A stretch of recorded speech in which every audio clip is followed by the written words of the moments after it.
نیا پاکستان بنانا ہے، اگر عمران خان سمجھتا ہے کہ نیا پاکستان عثمان بزدار بنا سکتا ہے تو ہم پھر بھی اس کے ساتھ ہیں، لیکن پوری قوم نے دیکھا، پورے پاکستان کے لوگوں نے دیکھا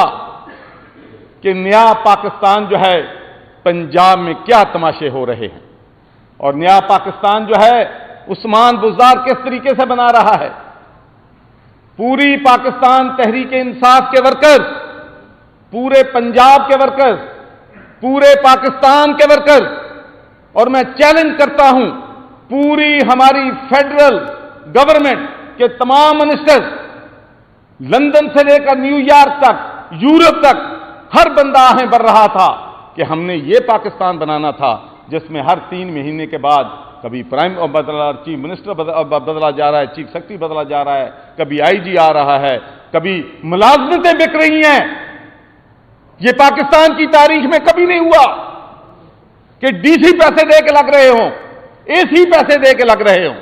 لیکن ہم نے وہ بھی برداشت کیا۔ ہم نے کہا کہ ہم نے عمران خان کے ساتھ کھڑے ہوں۔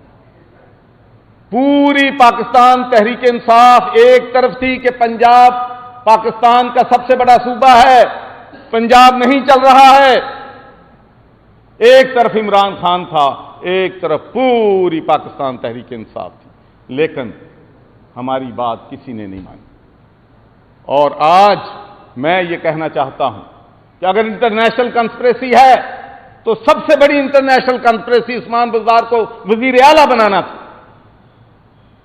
جا کے دیکھیں، سڑکیں پورے پنجاب میں ٹوٹی پھوٹی پڑی، رشوت جو ہے نچلے لیول پہ کئی گنا بڑھ گئی ہے، لیکن ہم نے کہا کہ ہم نے لائلٹی کرنی ہے، ہم نے عمران خان کے ساتھ کھڑا ہونا ہے، ہم نے اپنے دل پہ پتھر رکھ کے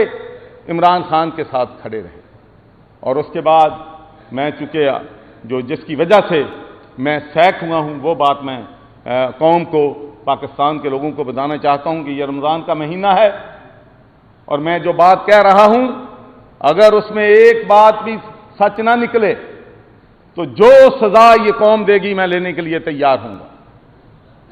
پہلی بات تو یہ ہے کہ پورا پاکستان روتا رہا، پنجاب روتا رہا، ہمارے تحریک انصاف کے ورکر روتے رہے کہ عثمان بزدار کو تبدیل کر دو، نیا چیف منسٹر لے آؤ، نہیں مانی گئی بات۔ پھر اخیر فیصلہ ہوا کہ عثمان بزدار کو تبدیل کرنا ہے۔